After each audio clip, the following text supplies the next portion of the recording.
Wa min syarri ghasikin idza waqab, dari orang-orang yang tidak suka kepada kita, dari orang-orang yang benci kepada kita. Kita benar saja ya, ada aja diomongin itu.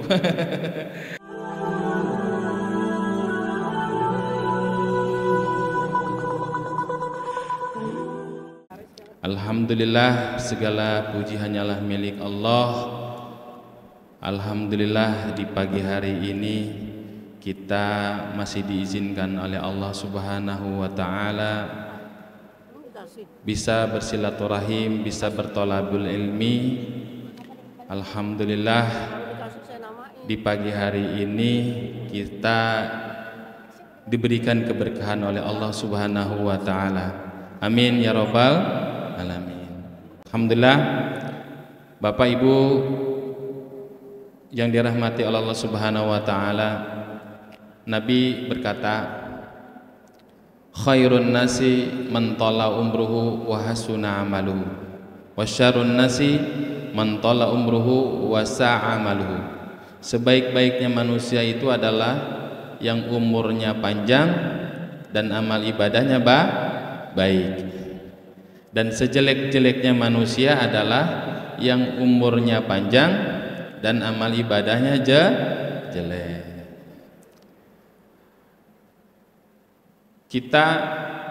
Saya mau tanya, Ibu, kita diperintahkan oleh Allah untuk sholat.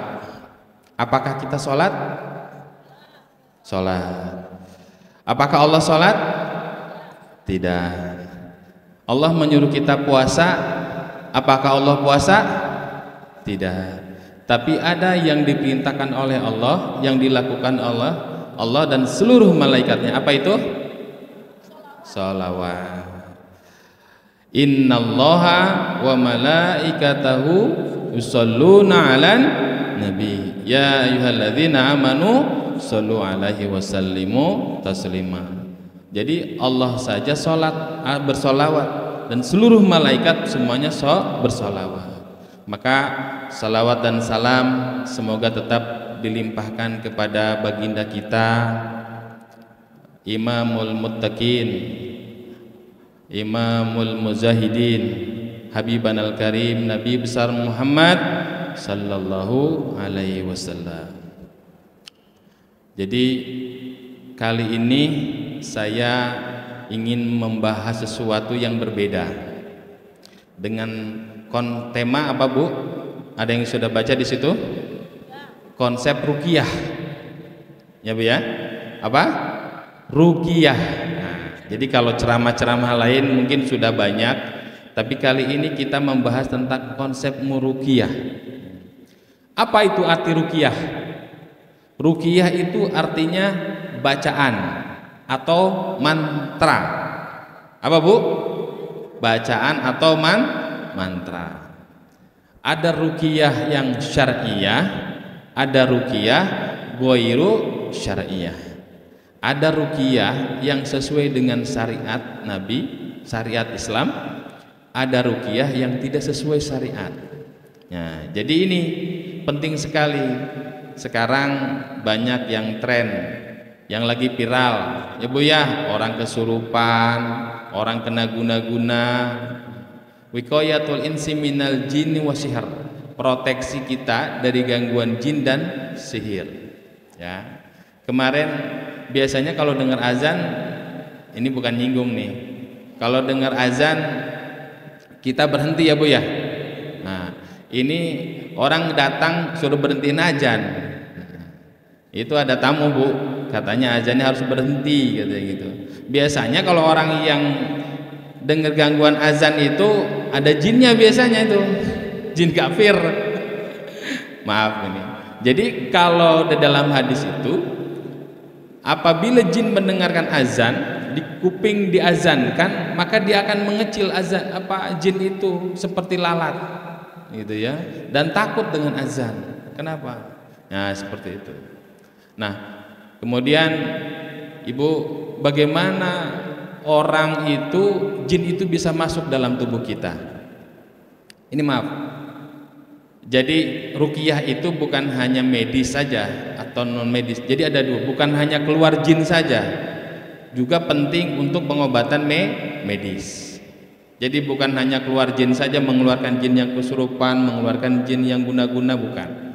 Tapi juga ada sisi medisnya. Bagaimana untuk kesehatan, ya Bu ya? Nah, baik. Bagaimana cara jin masuk dalam tubuh kita? Pintunya ada dua. Kapan itu? Pertama, di saat orang itu mentalnya drop, lemah. Dan kedua, di saat orang itu dalam kondisi marah. Masya Allah. Apa Bu? Kondisi marah. Maka banyak orang lemah, drop, terganggu fisiknya, kemudian kesurupan. Kondisi sedang tidak fit, kesurupan masuk tuh, ya Bu ya. Banyak, sehingga masuk jin. Nanti kita praktekkan. Kalau ibu-ibu mau belajar bagaimana cara mengeluarkan jin dalam tubuh kita, ya. Nah, kita buka dialog, nanti itu bisa. Semuanya bisa dipelajari. Jadi tidak ada orang sakti.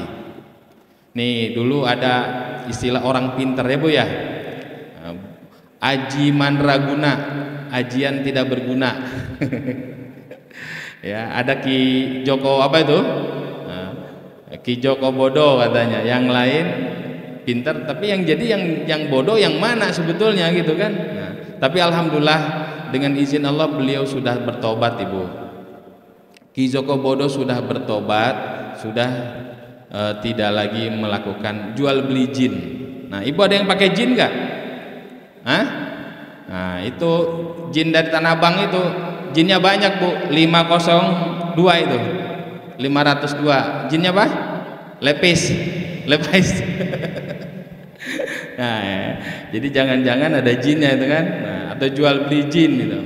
Jadi banyak sekali di masyarakat itu praktek-praktek yang kemusyrikan, ya, menggunakan.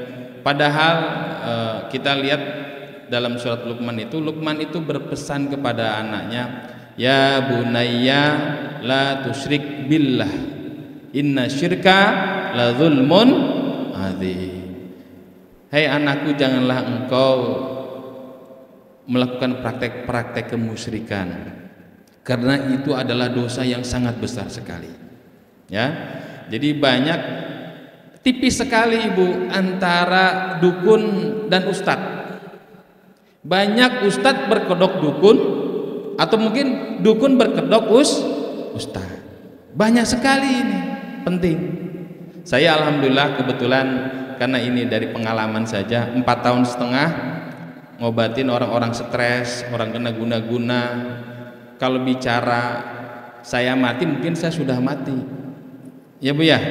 Nah, tapi karena kita punya senjata segala sesuatunya karena izin Allah, alhamdulillah hari ini masih sehat.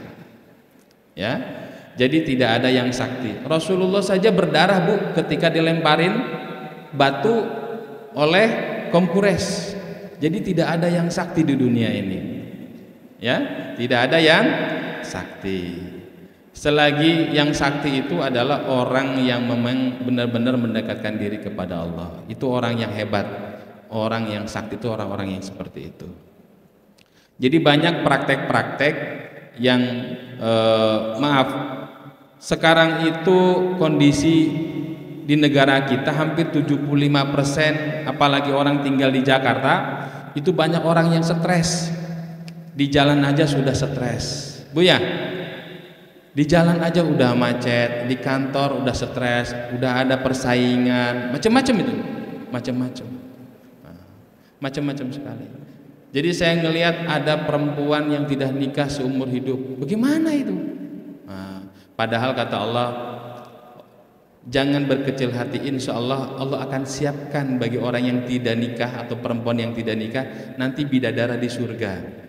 Karena itu saya yakin bukan kemauan pribadinya, ya, bukan kemauan pribadinya.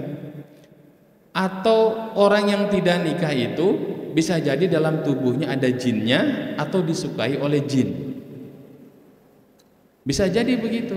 Sehingga ada Arjuna manapun yang datang dia tolak Bu. Wah, supaya apa? Memang kecenderungan jin itu mayadhuruhum wala yanfa'uhum. Banyak madaratnya dan tidak ada manfaatnya.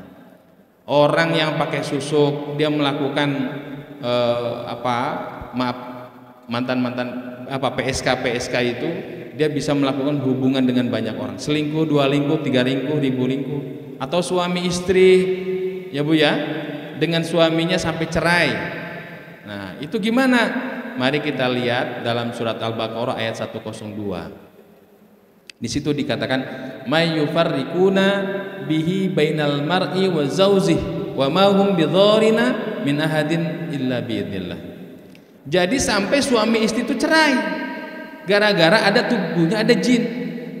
Nah, bisa jadi di rumahnya itu juga nanam sesuatu sehingga ada jin. Bayangin saja, itu rumah kita, tapi ketika ada di rumah bawaannya panas, bawaannya berantem terus, bawaannya ribut terus dengan suami atau dengan anak, semuanya begitu Bu. Bisa jadi ada yang ditanam, atau tubuh suaminya punya jin atau istrinya punya jin. Masalahnya sepele tapi dibesar-besarkan terus begitu. Jadi fitnah, prasangka, buruk sangka, macam-macam ya Bu ya. Nah, bisa jadi ada jinnya. Bisa jadi juga di rumah itu tidak pernah atau jarang sekali membaca bacaan Al-Quran. Ayat-ayat Al-Quran tidak dibaca. Padahal Nabi berkata, nawiru buyutakum bitilawatil Qur'an. Hiasilah cahayanilah rumah kalian dengan bacaan ayat-ayat Al-Quran. Ibu, hidup kita ini ada 2 yang sangat fundamental, kabel antara hubungan kita dengan Allah, kabelnya ada 2. Satu sholat, yang kedua membaca Al-Quran. Kalau orang itu tidak membaca dan tidak bisa membaca Al-Quran, dia masih sholat, walaupun dia itu preman, walaupun dia itu sering maksiat, karena dia masih sholat, kabelnya masih ada, masih nyambung dengan Allah, insya Allah akan pelan-pelan akan perbaiki hidupnya. Dan orang kalau sering membaca Al-Quran, insya Allah Allah jaga dari fitnah, jaga dari musibah, ya Bu ya. Karena apa? Kata Allah, ikhfadi yahfaduk, jagalah namaku maka aku akan jaga kamu. Fadhkurni azkurkum, ingatlah aku maka aku akan ingat kamu. Tuh dalam surat Al-Baqarah. Jadi kita ini setiap hari harus sering membaca Al-Quran atau berdoa atau berzikir sesuai Al-Quran dan hadis. Bacaan-bacaannya yang sesuai Al-Quran dan hadis. Ibu, supaya pagi-pagi selamat jalan ke pengajian, baca apa?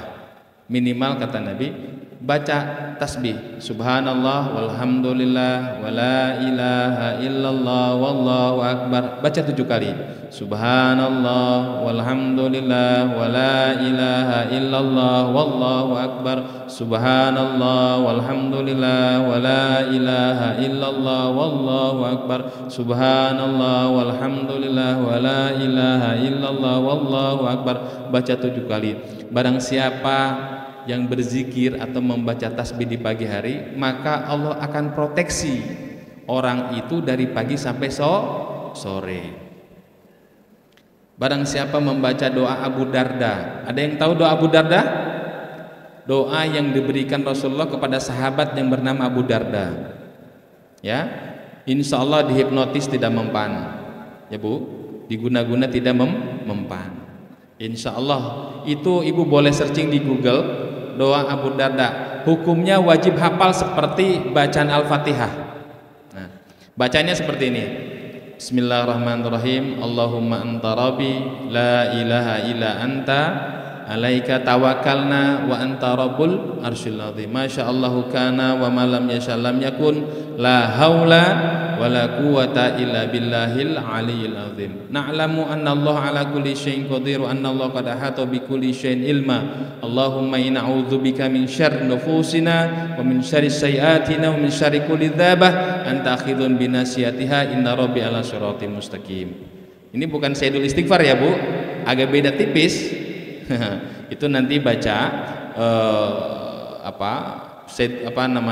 namanya doa Abu Darda, doa yang diberikan Rasulullah langsung kepada sahabat yang bernama Abu Darda, maka terkenal dengan doa Abu Darda.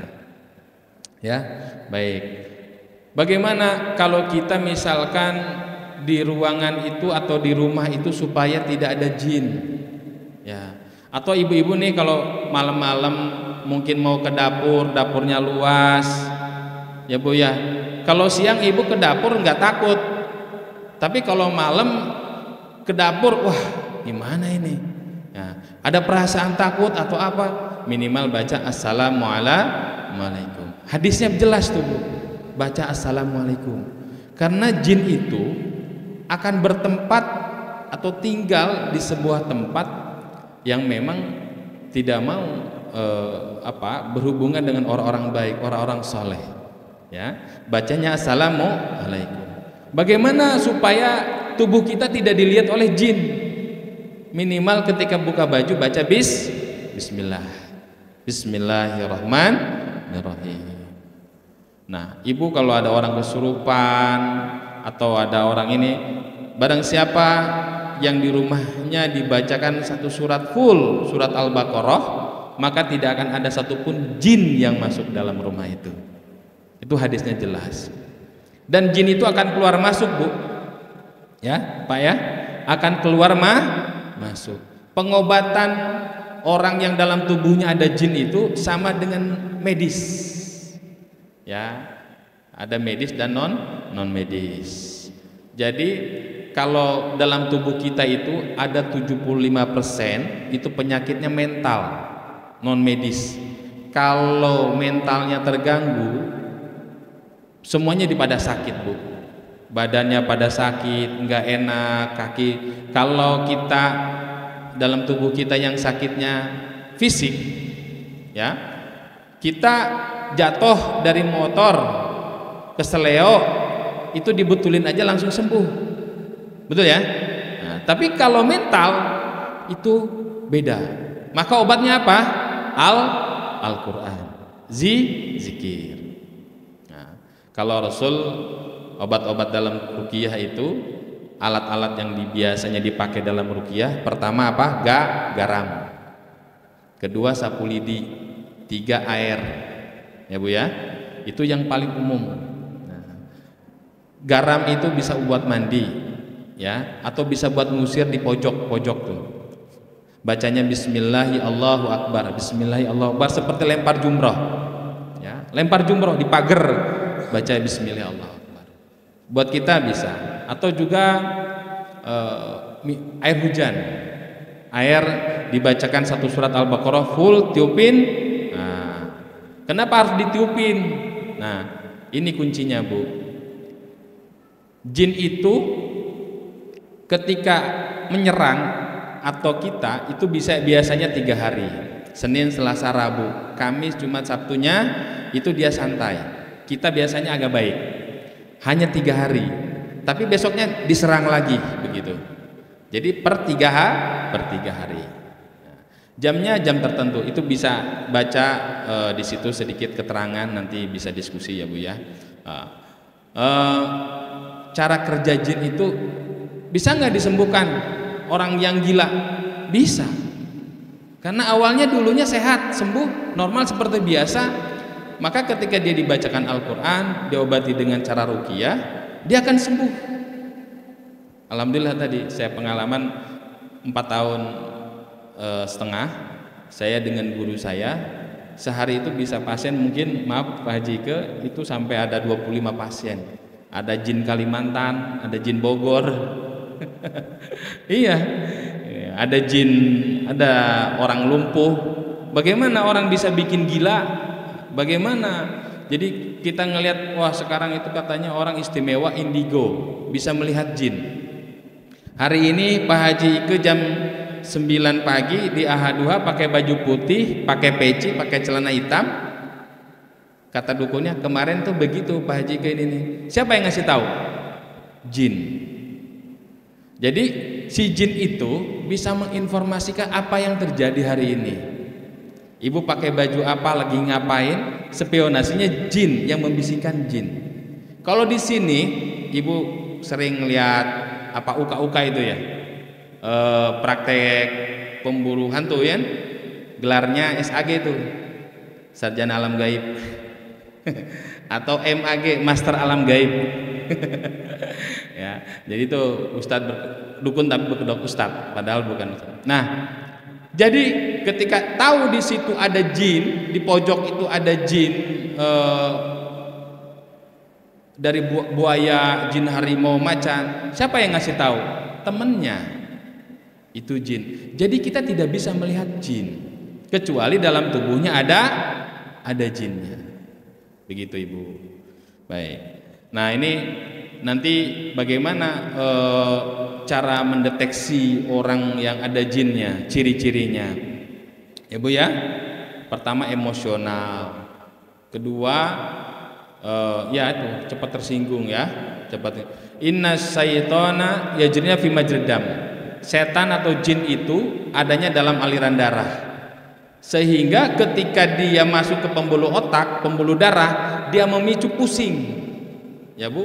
Maka sifatnya al-uqad wa min syarri nafasati fil uqad. Qul a'udzu birabbil falaq. Aku berlindung kepada Engkau ya Allah di waktu pagi, di waktu subuh. Jadi pagi-pagi itu kita harus baca Al-Falaq, Al-Ikhlas 3 kali, Al-Falaq 3 kali, Anas 3 kali. 3 kali itu Bu ayat ruqyah.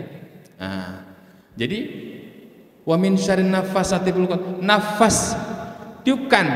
Jadi ketika ini dibuka, tadi habis ngaji atau Ibu baca Yasin, baca Al-Baqarah, dibuka, habis itu ditiupkan.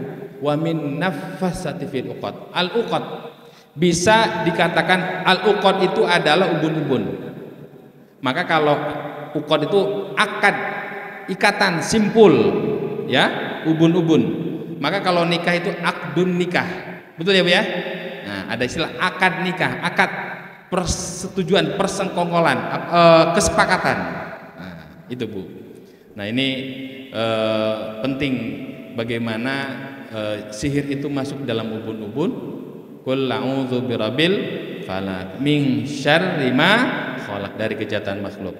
Wa min syarri ghasikin idza waqab, wa min, dari orang-orang yang tidak suka kepada kita, dari orang-orang yang benci kepada kita. Ada aja Bu, kita benar saja ya, ada aja diomongin itu. Ya, jadi contohnya begini, kalau penjahat mau bunuh kita di depan kita, kita tahu karena dia penjahat. Ya Bu ya. Karena dia penjahat, dia mau zolim sama kita. Tapi kalau teman kita yang setiap hari kita makan minum bareng sama kita, dia iri sama kita, tidak kelihatan caranya mau ngikut kita. Di kantor biasanya karena profesinya, ada aja. Nah, sekarang Bu, banyak orang yang merasa bersaing, terzolimi di partai politik, ya Bu ya. Macam-macam di sebuah organisasi, merasa tersinggung dan akhirnya cara-cara praktek-praktek yang tidak baik. Ya, baik. Apalagi nih. Jadi sebetulnya kalau bicara tentang ruqyah itu panjang sekali. Bagaimana yang saya ingin sampaikan ke ibu-ibu dan bapak-bapak, ruqyah itu bukan soal praktek ngeluarin jinnya sebetulnya. Tapi yang terpenting adalah kita memahami supaya kita tidak musyrik. Saya belajar di Banten, kebetulan saya orang Banten Bu, orang Lebak. Yang saya pelajari banyak yang salah. Benar Bu, banyak yang salah. Yang Allah halalkan menjadi haram. Ayam itu kalau dimakan enak gak Bu? Enak, tapi katanya harus mutih. Puasamu mutih, gak boleh makan ayam, gak boleh makan daging sapi, nggak boleh makan bakso. Nah, ibu-ibu kan walaupun asam uratnya udah kenceng, atau tetap aja nyari bakso urat gitu kan. gitu ya. Bakso urat tuh enak banget. Nah, ini diharamin, bagaimana ceritanya, ya kan? Nah, jadi sesuatu yang banyak bertentangan dengan syariat kita. Baik, biasanya kita enaknya diskusi ya, dialog saja. Yang mau bertanya tentang konsep ruqyah, pengobatan, bagaimana sih cara kerja jin supaya orang itu mati. Nah, jin bisa nggak dibunuh? Bisa, Bu. Ya, jadi orang supaya lumpuh, supaya orang kena guna-guna, bagaimana? Nah ini nanti cara-cara itu kita bisa sampai jinnya terbakar. Maka ada di situ bacanya, Allahumma rabbas samawati sab'ina wa ma adallat walau bar ardi wa ma aqallat wa rabbas syayatin wa ma adallat kun lizara min syarri khalqika jami'a yafrutu alayya aw ahadu minkum aw ayyabhi alayya zaruka wa jalla sanauka wa la ilaha illa anta. Nah itu harus dihafalin sama ibu. Doa itu bukan monopoli ustadz. Ingat ibu, doa itu bukan monopoli ustadz, bukan monopoli Fransiskus. Doa itu milik kita semua. Seorang PSK bisa masuk surga karena dia bertobat, dia berzikir dan minta ampun kepada Allah. Ada seorang karena dia menangis. Ada seorang ustadz tidak masuk surga, tidak mendapat apa-apa. Kenapa? Karena dia live di TV, karena dia nangis di TV, ya, dia sholat berzikir di TV live karena dia dibayar. Tapi kalau PSK bisa masuk surga karena dia benar, ya. Jadi tidak ada hukum yang hukumat apa namanya? Tidak ada sesuatu hukum yang memang tidak bisa diampuni oleh Allah kecuali kemusyrikan. Tidak ada harga mati. Walaupun seorang mantan PSK dia bertobat, ya, yang dulunya selingkuh 1000 lingkuh, berapa lingkuh, ya, kalau dia memang ingin bertobat kepada Allah, insya Allah diampuni oleh Allah Subhanahu wa taala. Baik, itu saja dari saya. Mudah-mudahan bermanfaat dan bernilai ibadah. Amin. Mari kita tutup dengan doa kafaratul majlis. Subhanakallahumma wa bihamdika asyhadu an la ilaha illa anta astaghfiruka wa atubu ilaik. Wa lakum minkum. Wassalamualaikum warahmatullahi wabarakatuh.